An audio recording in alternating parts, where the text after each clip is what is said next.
युवा महाशक्ति का मार्गदर्शन करने की कृपा करें।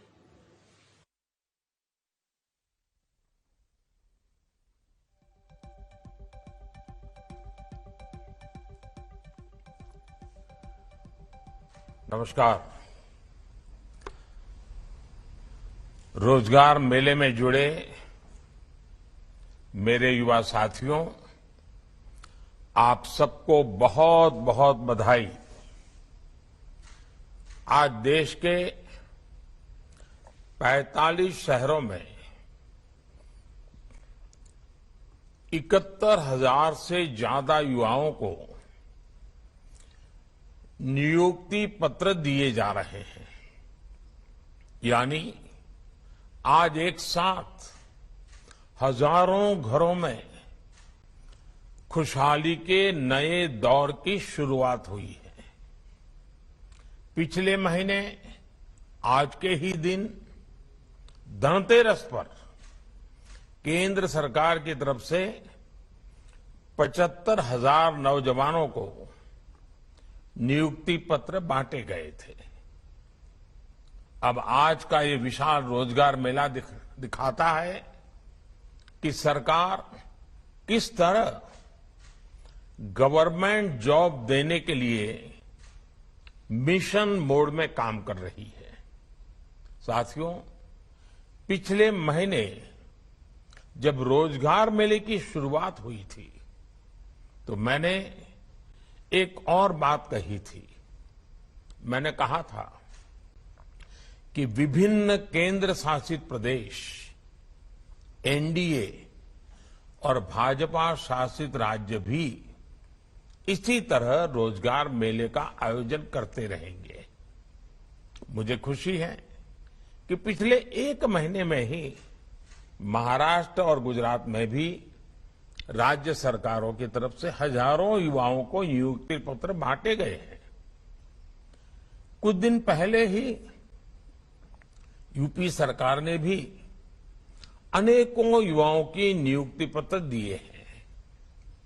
पिछले एक महीने में जम्मू कश्मीर, लद्दाख, अंडमान निकोबार द्वीप समूह, लक्षद्वीप, दादरा और नगर हवेली, दमन और दीव और चंडीगढ़ में भी रोजगार मेले आयोजित करके हजारों युवाओं को नौकरी दी गई है।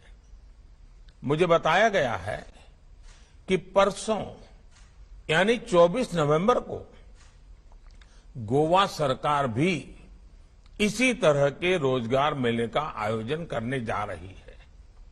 28 नवंबर को त्रिपुरा सरकार भी रोजगार मेले का आयोजन कर रही है। यही डबल इंजन की सरकार का डबल फायदा है।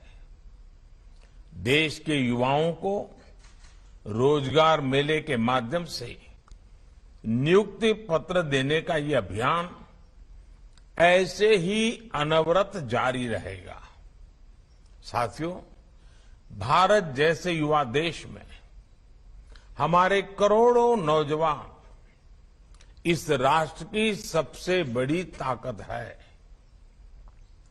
अपने युवाओं की प्रतिभा और उनकी ऊर्जा राष्ट्र निर्माण में ज्यादा से ज्यादा उपयोग में आए, इसे केंद्र सरकार सर्वोच्च प्राथमिकता दे रही है। आज राष्ट्र निर्माण के कर्तव्य पथ से जुड़ रहे अपने 71,000 से ज्यादा नए सहयोगियों का मैं स्वागत करता हूं, अभिनंदन करता हूं। जिन पदों पर आपकी नियुक्ति होने जा रही है, उसे आपने कठिन परिश्रम से कड़ी प्रतियोगिता में सफल होकर हासिल किया है।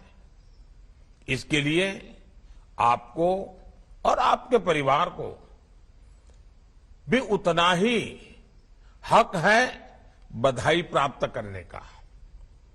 मेरे युवा साथियों, आपको ये नई जिम्मेदारी एक विशेष कालखंड में मिल रही है।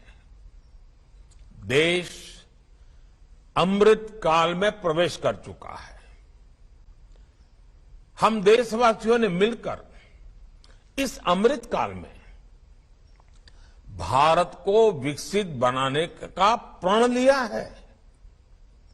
इस प्रण की प्राप्ति में आप सभी देश के सारथी बनने जा रहे हैं। आप सभी जो नई जिम्मेदारी संभालने जा रहे हैं, उसमें आप अन्य देशवासियों के सामने केंद्र सरकार के प्रतिनिधि के तौर पर नियुक्त होंगे एक प्रकार से। ऐसे में आपको एक और बात याद जरूर रखनी चाहिए। अपना कर्तव्य निभाने के लिए आपको अपनी भूमिका अच्छी तरह समझनी होगी।